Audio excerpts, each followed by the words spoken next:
What's going on, guys? So I am now on the road in this 2026 Ram 2500 Warlock edition. And if you didn't follow my previous videos, this is the Tradesman Work Truck edition with a really cool appearance and accessory package that gives it a lot of great features. But we're going to talk about driving dynamics today and give you guys an idea of what this thing is like on the road, because it's actually pretty dang surprising. Hang tight, I'll be right back.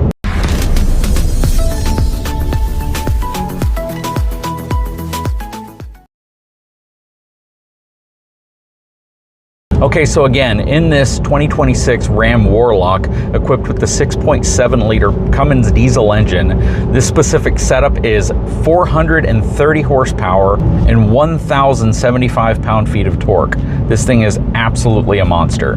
And what I like about it is that it actually feels really nice. So you guys probably saw a lot of the videos that I did on the Ram 3500 dually that I've had the opportunity to drive like 3 times or at 3 different occasions.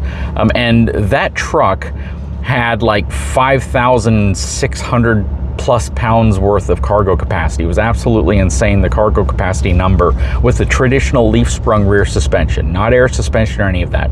This truck, being a 2500, has a multi-link coil rear suspension. It's a entirely different type of suspension. Now, we're not going to get the payload capacity out of this truck, obviously. It has slightly under 3,000 pounds worth of cargo capacity, considering it has 11,050 pounds worth of GVW, so gross vehicle weight rating, which means this truck is going to weigh a little bit more fully loaded than some lower GVW rated trucks, most of them being around 10,000 pounds. Actually, a lot of them have kind of gone up a little bit, but this one's in a very practical range, which for a diesel pickup truck that's 4-wheel drive in a crew cab configuration, roughly 3,000 pounds worth of cargo capacity isn't bad at all. And to be honest with you, that is in that sweet spot that I always tell people, if you're going to be towing heavier travel trailers, you want to have as your cargo capacity. Because if you put that into perspective, if you take, let's say, a 10,000 pound gross vehicle weight rating travel trailer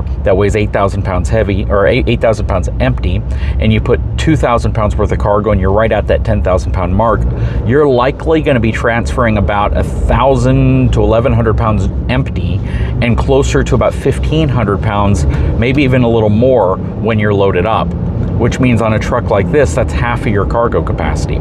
So when you factor in a weight distribution hitch, you factor in, 4 people inside of the vehicle, a generator, bikes, all of that stuff in the back, you could probably and safely say you're going to have around maybe an additional 1,000 pounds worth of weight inside of the vehicle. Ooh, that's a really bad situation. And with that additional weight inside of the vehicle, you are going to take that off of your cargo capacity. If you have 1,500 pounds worth of weight from the trailer, and then you have another 1,000 pounds worth of stuff, you're at 2,500 pounds, and it still gives you some headway, gives you some additional head space to be able to load more things up, or just not to load anything else up and know that you're in a good balanced amount that the truck is more than capable of actually hauling.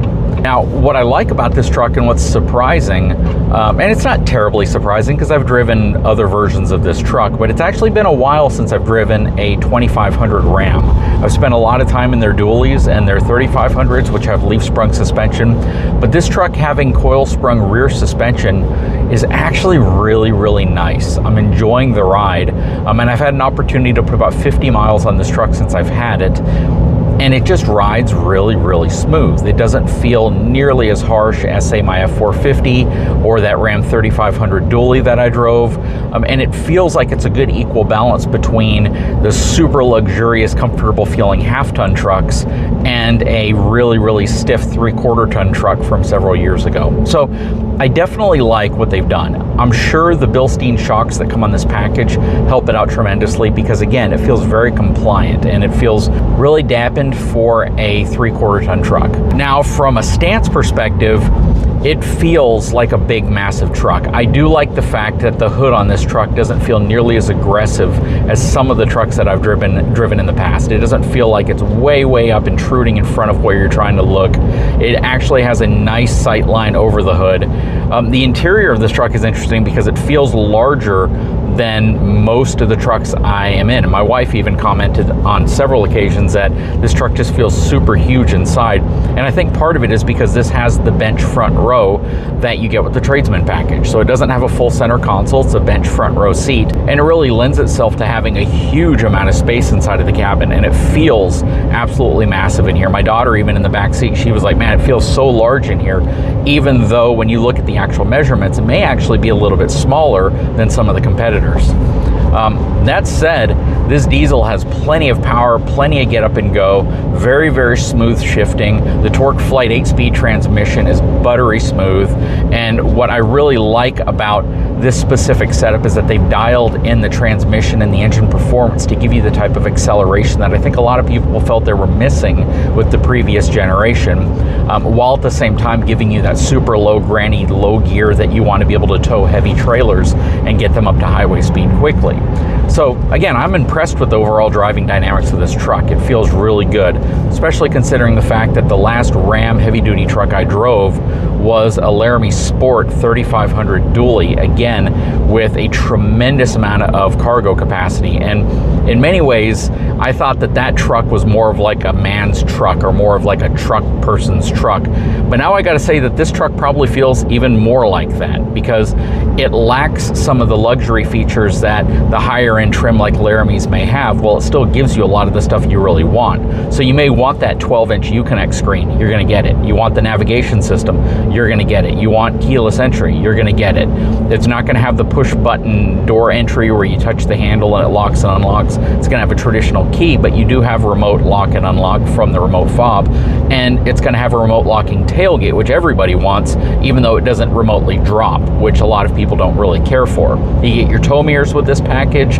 You're not gonna get things like memory seats. It does not have a leather interior, and it does not have a full center console. Again, you can carry 6 people in this vehicle, whereas most full-size trucks with a center console are gonna be only 5 people, actually pretty much all of them. On top of that, you're gonna get your front and rear parking assist, which having a big truck like this can definitely help. Your rear backup camera, not 360 degree, which is again something that a lot of people may not care about. This does have a trailer brake controller integrated into it, so you can control and actuate brakes, as well as it being a 4-wheel drive package. So you're gonna have that capability that you're also looking for. Plus all your USB, USB-C connection ports in here, and your 12-volt outlet on the dash. Has a traditional gauge cluster to it, so it's really easy to see. Again, another one of those things my wife kind of complimented on, given the fact that almost all of our vehicles now have a full digital display up front. This one having traditional gauges, a lot of people might like. You still get your super bright LED lights, you get your fog lights, spray and bed liner, you get the bedside step to get into the bed a little bit easier. It's just a very, very nice package. The only feature I would like would be a power front driver's seat, maybe a power front passenger seat. I think that would really be kind of the sprinkling on top, because there are some instances where if you're shorter or you're taller, you want that ability to adjust the seat higher or lower, or maybe just that feature would be nice, the ability to adjust the seat up or down, because I do wish that I could adjust the seat a little bit higher in this truck.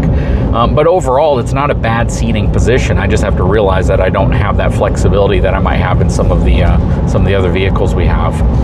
Aside from that, you're going to get all of your normal technology, Android Auto, Apple CarPlay, all of that stuff in a very cohesive package that again is very compliant on the road. Great acceleration. This is just a really, really nice truck to be in, and I can absolutely see this as being like an everyday driving vehicle for a lot of folks. But what do you guys think? I'm gonna have the truck for a while longer. I'm actually gonna take it out to the beach right now and hang out there for a little bit and see how this truck performs, and I don't think it's gonna disappoint me, because it hasn't yet. This is a very true truck. This is the truck that a lot of people want when they don't want all the thrills. They just want the stuff that makes a truck true to what it is. Anyways, drop a comment below. I'd love to know what your thoughts are. Guys, if you haven't had a chance, please take a moment, subscribe to the channel, give me a thumbs up, and we'll talk to you again very, very soon.